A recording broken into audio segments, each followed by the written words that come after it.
ایک صوفی کی زندگی میں عام آدمی کے لیے کیا پیغام ہے؟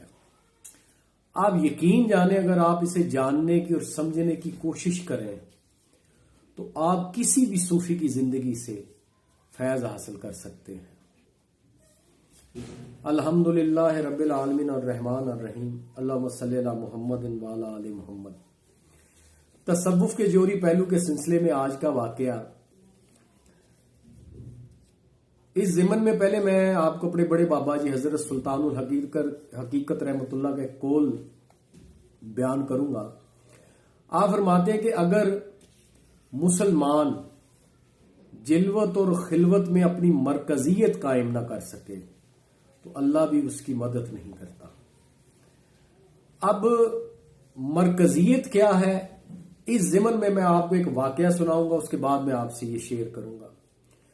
حضرت احمد حواری رحمۃ اللہ ایک مرتبہ اپنے پیر و مرشد حضرت ابو سلیمان دارائی رحمۃ اللہ کی خدمت میں حاضر ہوئے اور عرض کی کہ حضرت، ایک رات مجھے خلوت میسر آئی، میں نے نماز پڑھی اور مجھے بہت سکون ملا۔ آپ کے پیر و مرشد حضرت ابو سلیمان دارائی رحمۃ اللہ فرمانے لگے کہ تم اتنے بوڑھے ہو گئے ہو لیکن تمہیں ابھی تک خلوت اور جلوت کی کیفیات کا اندازہ ہی نہیں ہو سکا۔ اب وہ یہ سن کر بڑے حیران ہوئے۔ آپ نے فرمایا کہ خلوت ہو یا جلوت، اللہ کا ساتھ ہونا ضروری ہے۔ یعنی اللہ کی حضوری کے لیے خلوت کا ہونا یا جلوت کا ہونا کافی نہیں۔ خلوت میسر ہو یا جلوت میسر ہو، پھر اللہ کی حضوری جو ہے وہ نصیب ہوتی ہے، اس طرح نہیں ہے۔ آپ نے فرمایا کہ تمہیں ابھی تک خلوت اور جلوت کی کیفیات کا اندازہ ہی نہیں ہو سکا۔ تمہاری تو خلوت بھی اور جلوت بھی دونوں ہی اللہ سے آباد ہونی چاہیے، اور جس کی خلوت اور جلوت اللہ سے آباد ہو اسے کوئی فرق نہیں پڑتا کہ وہ خلوت میں ہے یا جلوت میں ہے، بس ہمہ وقت حضوری میں ہونا ضروری ہے۔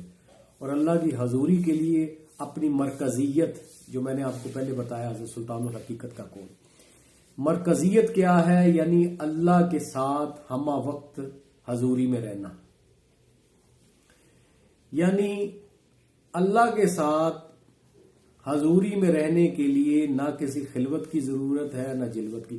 اور یہی بات حضرت ابو سلیمان دارائی رحمۃ اللہ نے اپنے مرید خاص حضرت احمد حواری رحمۃ اللہ کو سمجھانے کی کوشش کی کہ تم بوڑھے ہو گئے ہو، یعنی اتنا زمانہ گزر گیا تمہیں نمازیں پڑھتے عبادت کرتے، لیکن تم وہ خلوت اور جلوت کو برابر ہی نہیں کر سکے، یعنی تمہاری خلوت اور جلوت ایک نہیں ہو سکی، یعنی تم اسے اپنی خلوت اور جلوت کو حضوری میں داخل نہیں کر سکے۔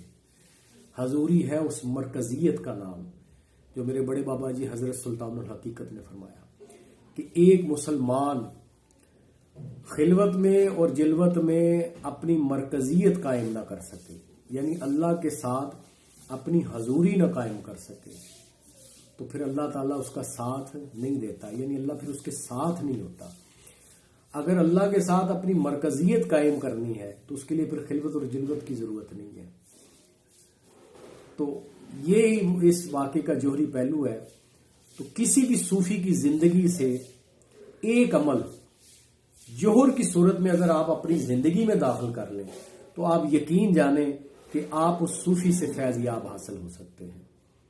تو یہ میرے چینل کا ایک مقصد ہے اور مین جو ایک پیغام ہے، اور چونکہ ہمارے جو بزرگان دین کا زیادہ تر تعارف جو ہے وہ کرامت کے حوالے سے بیان کیا جاتا ہے، تو کرامت تو ظاہر ہے پھر عقل سے ماورا ایک فعل ہے، اور اس کے لیے پھر دلیل کی ضرورت پڑتی ہے۔ اس ضمن میں پھر بزرگان دین کی توہین بھی ہوتی ہے اور بحث و مباحثے بھی ہوتے ہیں، پھر دلیلیں درکار ہوتی ہیں۔ تو ہمیں چاہیے کہ ایک صوفی کی زندگی سے کوئی ایک عمل جو آسانی کے ساتھ ہم اپنی زندگی میں داخل کر لیں جوہر کی صورت میں، تو جوہر اس کا یہ ہے کہ آپ اس صوفی سے فیض حاصل ہو جائے گا۔ یہ میرا ماننا ہے یہ میرا یقین ہے، اور یہ میرا ذاتی ایک طالب علم ہونے کی حیثیت سے میرا ایک مطالعہ ہے جو میں نے بزرگان دین کی زندگی سے اخذ کیا ہے اور اپنے بابا جی کی صحبت سے پایا ہے۔ تو اللہ تعالیٰ ہمیں بزرگان دین کا صحیح مقام اور مرتبہ سمجھنے کی توفیق عطا فرمائے، اور ہم سب کو مقام شرف عطا فرمائے، آمین۔ شکریہ۔